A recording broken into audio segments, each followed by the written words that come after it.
वास्तव में संत वही होते हैं जो अपने आध्यात्मिक उत्थान और जगत कल्याण के लिए पवित्र अनुष्ठानों में लगे रहते हैं। वे इस मृत्युलोक के जीवन की अपेक्षा पारलौकिक जीवन पर अधिक श्रद्धा भाव रखते हैं। वे ज्ञान की अपेक्षा जीवन मूल्यों पर अधिक बल देते हैं।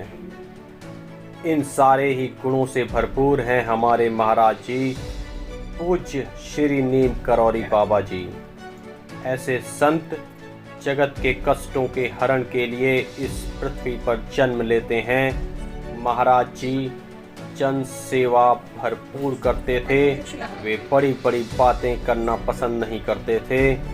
परम पूज्य श्री नीम करौली बाबा जी तो वायु की तरह अस्पृश्य हैं। उन्हें न तो पकड़ा जा सकता है और न ही बांधा जा सकता है। मन, बुद्धि और वाणी से परे उन्हें केवल महसूस ही किया जा सकता है। अपनी क्षमता के अनुसार और अपनी अपनी अनुभूतियाँ के आधार पर पहचाना जा सकता है। महाराज जी का विराट स्वरूप का दर्शन शायद ही कोई कर पाया होगा। इसीलिए महाराज जी के मूल तत्व का केवल अंशों में ही दर्शन संभव है। आज के इस सत्संग में हम जानेंगे महाराज जी की उस लीला के बारे में जिसे सुनकर हर कोई क्षुब्ध रह गया था। वैसे तो महाराज जी के नीम करौली गांव में निवास के दौरान जो लीलाएं हुई उनका पूर्ण विवरण तो शायद ही किसी के पास होगा, लेकिन महाराज जी के साथ रहे कुछ वृद्ध लोगों द्वारा उनके रोचक और अलौकिक प्रसंग सुनने को मिलते रहते हैं। और कुछ प्रसंग ऐसे होते हैं जो दिमाग से मिटाए नहीं मिटते। आज हम नीम करौली बाबा जी की उसी महान लीला के बारे में बात करने जा रहे हैं। ये बात उस समय की है जब महाराज जी के आदेशानुसार फर्रुखाबाद स्थित नीम करौली गांव के एक खेत में एक गुफा का निर्माण कराया गया। ये गुफा आज भी उस जगह पर मौजूद है। इसी गुफा में महाराज जी कठोर समाधि में लीन रहते थे और महाराज जी का ये कठोर आदेश था कि गांव के खेतों के बीच एकांत में बनाई इस गुफा में बिना उनकी आज्ञा के कोई भी उस गुफा में प्रवेश नहीं करेगा। लगभग पूरा का पूरा नीम करौली गांव ही महाराज जी का भक्त हो चला था।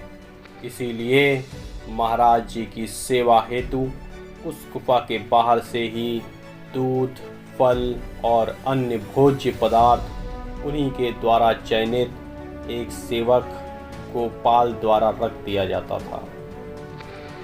और गोपाल भी पूरी श्रद्धा भाव से महाराज जी द्वारा सौंपे गए इस महत्वपूर्ण कार्य को करता था। गोपाल जैसा कि उसका नाम था, जिसका अर्थ होता है चरवाहा। गौ अर्थात गाय और पाल का अर्थ है रक्षक। जिस प्रकार एक चरवाहा अपनी गाय के प्रति सेवा में लीन रहता है और उसकी रक्षा करता है, ठीक उसी प्रकार महाराज जी द्वारा चयनित गोपाल भी अपने आराध्य श्री नीम करौली बाबा की सेवा में पूरी कर्मठता से लगा रहता था। लेकिन एक दिन गोपाल अपनी ही धुन में महाराज जी की बिना आज्ञा के ही गुफा में प्रवेश कर बैठा और वहां का दृश्य देखकर भयभीत हो उठा और वहीं दूध का लोटा फेंककर गुफा के बाहर भागा। वो इतना डर गया कि बाहर आकर बेहोश हो गया। उसने देखा महाराज जी लेटे हुए हैं और अर्धनग्न समाधिस्थ में लीन हैं और उनके चौड़े वक्ष में बड़े बड़े फणीधर नाग खेल रहे हैं। नीम करौली बाबा जी की ये लीला आपको कैसी लगी कमेंट बॉक्स में ज़रूर बताएं। वैसे तो हनुमान जी के कई बड़े बड़े भक्त हैं और उनमें से मैं भी एक साधारण सा साधक हूँ। अपने भावों की अभिव्यक्ति हेतु महाराज जी के ही आशीर्वाद और प्रेरणा से हनुमान सिद्ध साधक चैनल का निर्माण और प्रगति हो पाई है। न तो मैं लेखक रहा हूँ और न ही मैं साहित्यकार हूँ, इसलिए हो सकता है कि महाराज जी की इन सच्ची घटनाओं के वर्णन के दौरान शब्दों के प्रयोग में गलतियाँ होना स्वाभाविक है, लेकिन मेरे लिए तो मेरे आराध्य का पावन नाम ही मुझे कुछ करने की प्रेरणा देता है। आशा करता हूँ कि आप मेरे इन भावों को वर्तमान स्वरूप में ही ग्रहण कर पाएंगे। मेरा उद्देश्य आप तक सही जानकारी पहुँचाना है। मिलते हैं अगले वीडियो में नीम करौली बाबा जी की नई सच्ची घटना के साथ।